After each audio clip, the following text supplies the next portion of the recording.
Previously on Top 10 Facts The Walking Dead.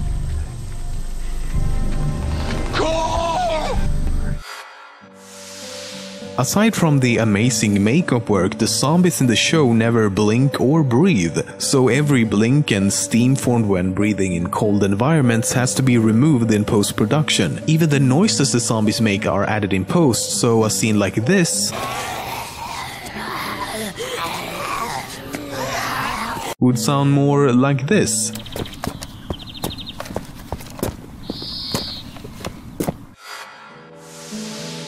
At the very beginning of the first The Walking Dead game, when Lee is sitting in the back of a police car, we get to listen to this officer talking about a convict who was caught in the act of murdering his wife.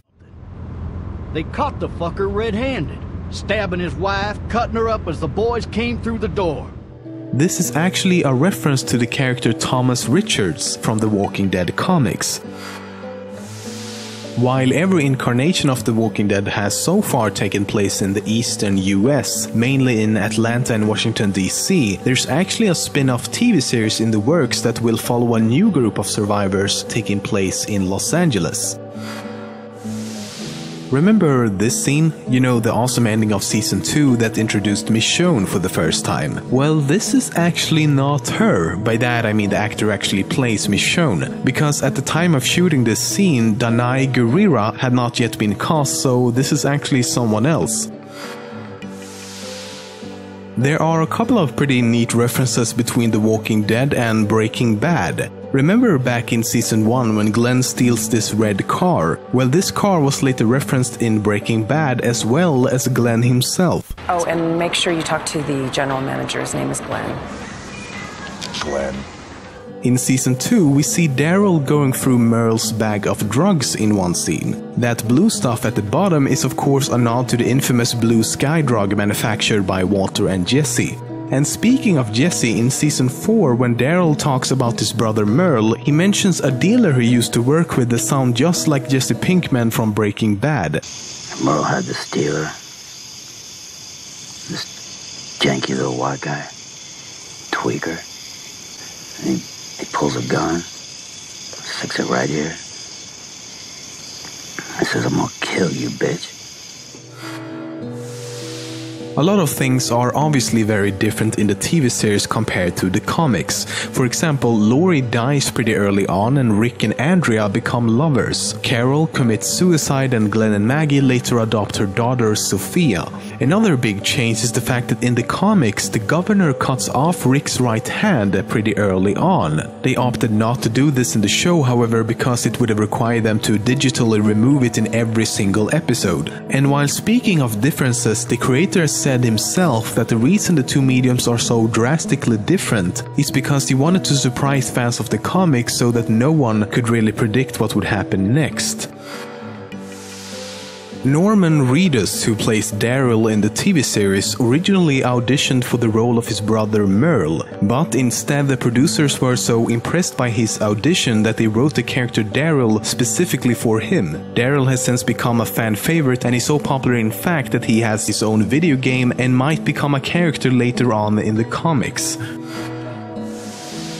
When Telltale Games were developing the first The Walking Dead game, they modeled and named the character Doug after a friend of one of the designers. This inspired them to host a contest for people who pre-ordered the game. The 5 winners would then appear as a zombie within the game itself, and one out of those 5 would also appear as a survivor. The surviving character can be seen in episode 4 and all the zombie characters can be seen in episode 5.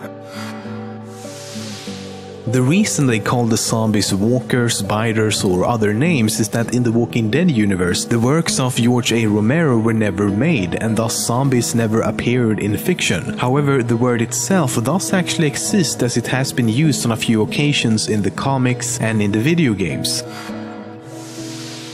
At the very beginning of the show, we first get to see Rick and what his life is like before everything goes down. But only a few minutes into the episode, he gets shot and ends up in a coma at the hospital. After an unspecified amount of time has passed, he wakes up and discovers the now zombie-infested wasteland the world has become. Okay, but how long after the outbreak was Rick in a coma? Take a listen to this. Gas line's been down for maybe a month. Then there's also this. The only one. Been a few months. And this. And 63 days since the disease abruptly went global. So at the very least, we know for a fact that he was in a coma for 2 whole months after the outbreak began. This has led many to wonder how Rick can still be alive, because a person usually can't survive without water for more than 3 days, and these IV fluid bags only last a couple of hours at most. In extreme cases, people have survived for as much as 10 days without water, but still, 2 months would be impossible. So how the hell is Rick still alive? Is this just a major plot hole they forgot about? Or is it something else? Some think Rick is still in a coma and that everything is just a dream. Others say that the coma somehow prevented him from turning while still keeping him alive and possibly even making him immune to the virus.